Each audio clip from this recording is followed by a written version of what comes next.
Peter King from NBC Sports joins us right now. They're NFL insider. And Peter, thank you so much for taking the time to call in today.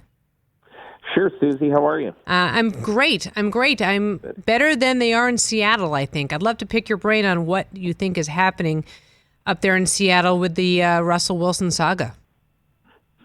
Well, I think for a long time, and Seattle people are not exclusive to this. For a long time, quarterbacks and most players in the NFL haven't really had a lot of authority inside the organization, even after they have been there and played very well. Like Russell Wilson has started every game since he was drafted in 2012 and is a regular playoff producer for Seattle, been to 2 Super Bowls. And I think Russell Wilson kind of looks around the league. He sees the authority and the how much impact Tom Brady has on the decision-making process in Tampa. He hears and reads the stories about Patrick Mahomes coming in and saying, "Hey, Andy, why can't we do this?" And then Andy Reid puts it in the playbook. So I think he wants to have some of that level of participation in the process. And, John Schneider is sort of from the Ron Wolf school. I'll pick the players, the coaches will coach them, and the players will play. And I'm not saying that John Schneider is not going to listen to Russell Wilson, because I think he would listen to Russell Wilson. But I think particularly now, when it comes to the coaching side of it, I think Russell Wilson wants more input. It's very clear that he wants more input on what is done, and we'll see where it goes. But it's not headed down a good path right now. Would you predict at this point, I'm just curious, do you think he stays there for what I was saying before in the first segment is Pete Carroll's a 70-year-old coach. He's not going to want to be in a rebuilding process right now. Well, it's kind of interesting. Pete Carroll does turn 70 in September. He's going to be playing with a 32-year-old quarterback. And you have to ask yourself this question.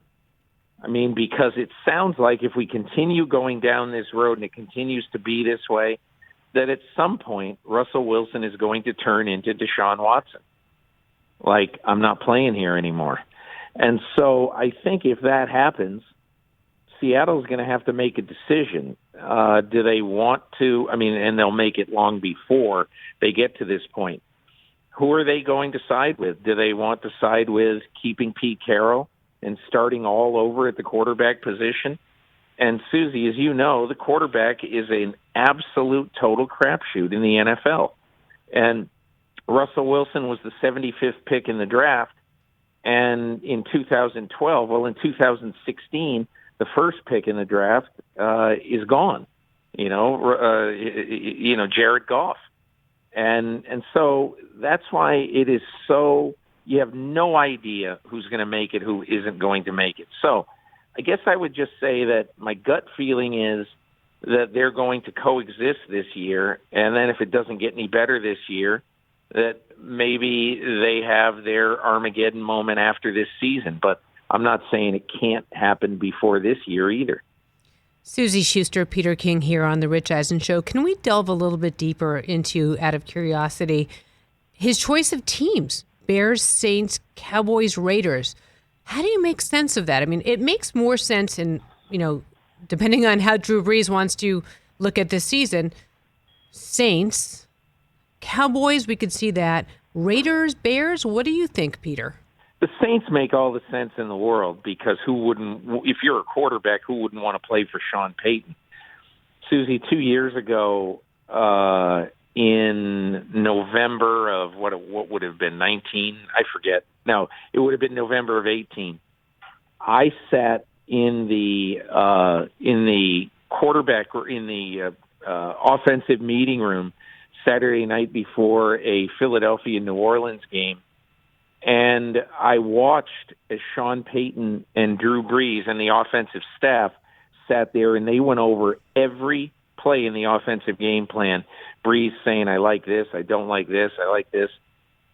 And it's basically called the Black Dot meeting, because in that meeting, Drew Brees, Sean Payton puts a black dot next to the plays that Brees really likes. And I think the night I was there was 40-some-odd plays, let's say 43, 45, something like that Payton put the black dot next to him. And we're walking out of the meeting, and I asked Sean, I said, how many of those plays do you think you'll call tomorrow? And he said, I hope every one. And so, I get the feeling that Russell Wilson does not have that relationship with his coaching staff. So who wouldn't want a relationship with your head coach where the head coach says, what do you want to run tomorrow? And you tell him, and then basically the next day he calls those plays. So I think that is something that Russell Wilson would love to have, as would almost every quarterback. But, the one outlier in that list really seems like the Bears, because, look, how much are you going to have to trade to get Russell Wilson? Suzy, they got the 20th pick in the draft. That's certainly not as valuable as, say, the Jets at 2 or Miami at 3.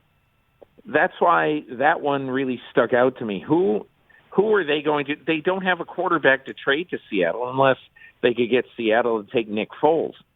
Now, and that's not impossible, but that certainly doesn't have the value. He's not going to be your long-term quarterback. That's the only one that really stuck out and was a little bit quizzical to me. The Deshaun Watson difference, of course, being that, number one, he's 25. He hasn't won a Super Bowl.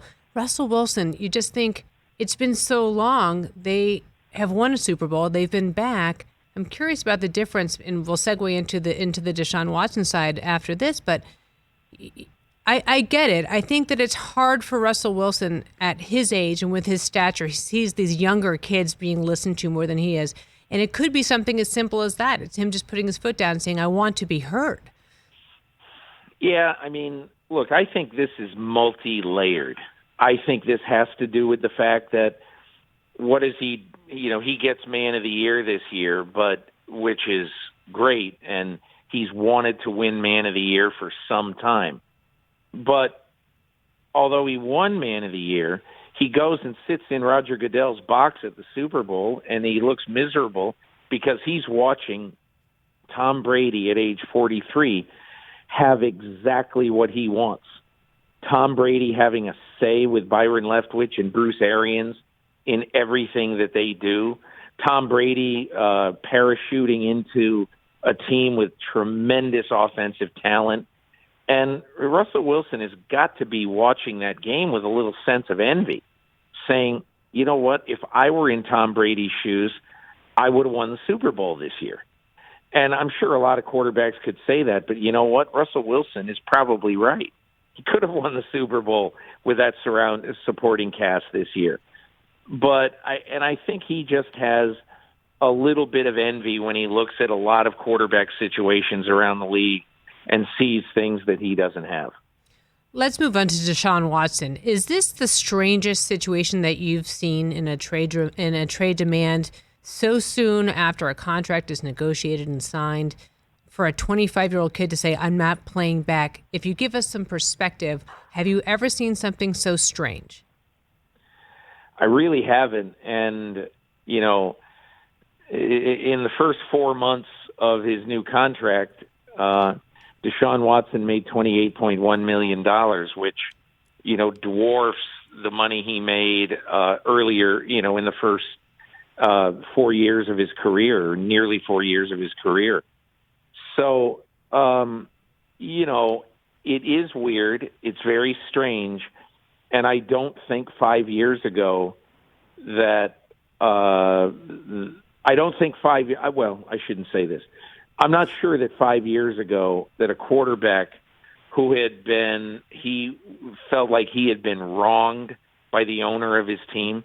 I'm not sure 5 years ago a quarterback is going to say, that's it, I'm never playing for this team again.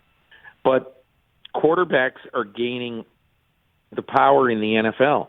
You saw Tom Brady pick up and go where he wanted to go. Matthew Stafford told the Lions, I want out. The Lions complied. Carson Wentz, I want out. The Eagles complied. And we'll see if Houston complies. The difference is that There has never been in NFL history a quarterback who is in his prime at such a young age, at age 25, a top 5 quarterback in the NFL, traded. It just has never happened. Now, people might say, well, wait a minute, Steve Young was 25 when he was traded by Tampa to San Francisco. But that was a totally different thing. Steve Young had been brutalized in the USFL with the Los Angeles Express, and then he went to the worst team in the NFL, Tampa Bay, and got the crap beat out of him for a year plus. And so, he wasn't what Deshaun Watson is right now. Watson's coming off one of the best years in the NFL for a quarterback in 2020. So that's why this is so different from anything I think most of us, if not all of us, have ever seen. And no team wants to be the team that goes forward with that trade and sees him win right away somewhere else. I mean, that's what they're not going to want to see him go hoist a trophy elsewhere. So I'm sure there's that double whammy. Yet you don't want to play with a quarterback who's angry, who's not going to want to be out there. Do you believe that he has taken his last snap in Houston? Suzy, I've thought about this a lot, and I come down on 2 factoids.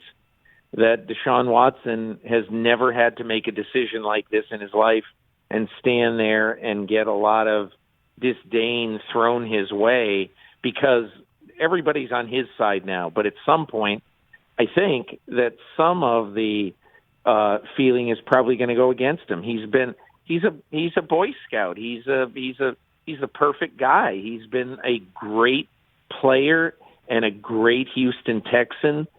He was great at Clemson, in the community, everything. He's a wonderful human being. But on the other hand, Nick Caserio takes this job after being in New England for 2 decades. And the thing we don't know about Nick Caserio, he has watched Bill Belichick make every decision for, through the Patriots dynasty, winning 6 Super Bowls. But he himself has never had to make a big decision. Never. So I don't know how Deshaun Watson's going to handle it. I don't know how Nick Caserio is going to handle it. They're both playing hardball for now, and we'll see. But honestly, Suzy, one of Deshaun Watson's friends, somebody who's close to him, told me this week that the money is not going to mean anything to Deshaun. That if he says he's not playing for the Texans, he said, I think you can take it to the bank. So my guess is, and I would assume this happens before the draft, but maybe it doesn't, that the Texans will trade him. But again, it is a wild guess, and that's all I can do right now because nobody knows deep inside of each person's heart. Deshaun Watson and Nick Caserio, and also the owner of the Texans, Cal McNair, how far they are willing to go until they step over that line and either trade him or basically say we're going to make him sit for the year. And Deshaun Watson met with his new coach last week and reiterated he is not planning on playing. What's the latest with J.J. Watt? I saw this morning, I forget it. I think John Clayton reported it that he's down to Green Bay, Tennessee, or Buffalo, all of which seem to be very logical candidates.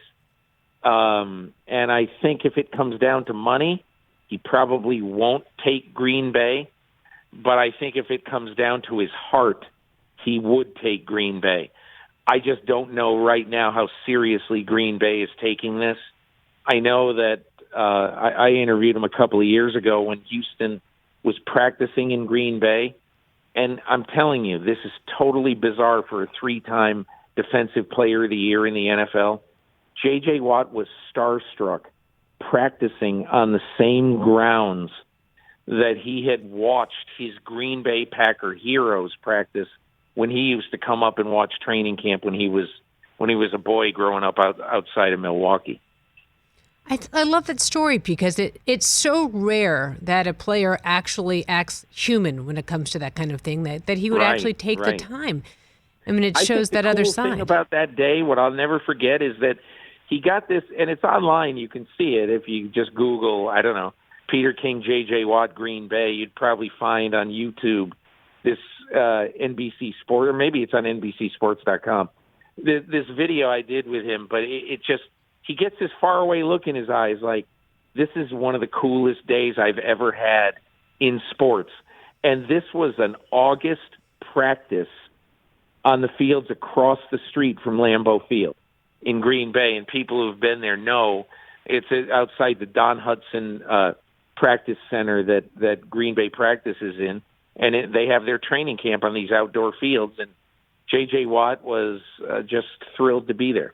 So you could see him riding a bike next year. You could see him picking up a kid's bike and riding it. I could definitely see it. Do you realize he did ride a bike that day and broke the seat, and he felt so bad for the kid that he Venmo'd the kid's mother the money to replace the bike. All right, Peter, we have a theme going on because yesterday when Michael Irvin was on, he basically confessed to stealing, I don't know how many bikes when he was a kid, right, in Florida. A lot of bikes. A lot of bikes. So we have the theme now of Michael Irvin stealing bikes and TJ Watt breaking bikes. I think we should maybe start discussing cycling next. I'm starting to think that we have a theme going on here, Peter. Because listen, maybe after his football career, he'll do a Tour de France spin or something like that. Can you imagine how ridiculous TJ Watt would look? I mean, riding a bike or in a Tour de France thing.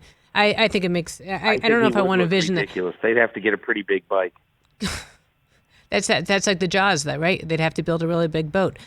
Peter, can you introduce us to Chuck the dog, please? Because when I sit in the seat, I get to talk about what I want to talk about. It's usually dogs. So we came up with this for Chuck. We gave him a little bit of a stat look. Retriever lab mix acquired from a Maryland shelter in 2017. Tell us about Chuck the dog.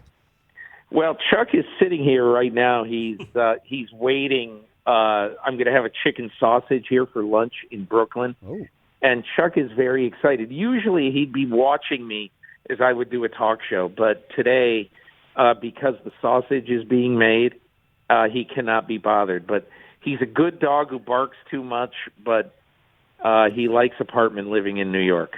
That's all we care about. Any shelter dog will like apartment living. It's much better than a shelter. Peter, thank you so much for coming on. I do appreciate it. Suzy, you're 10 times better than your husband. Oh, God. Oh, can you just do me a favor and put that on a T-shirt, please? You could possibly. Is that a drop, Jason? Can we save that forever? Definitely. Peter, I hope you'll come on next time I'm back in the chair. Next time I lock Rich in the basement. Happy to do it. Thank you so much. That's the great Peter King. Hey, you watched all the way to the end. Thanks for that. Watch more right here.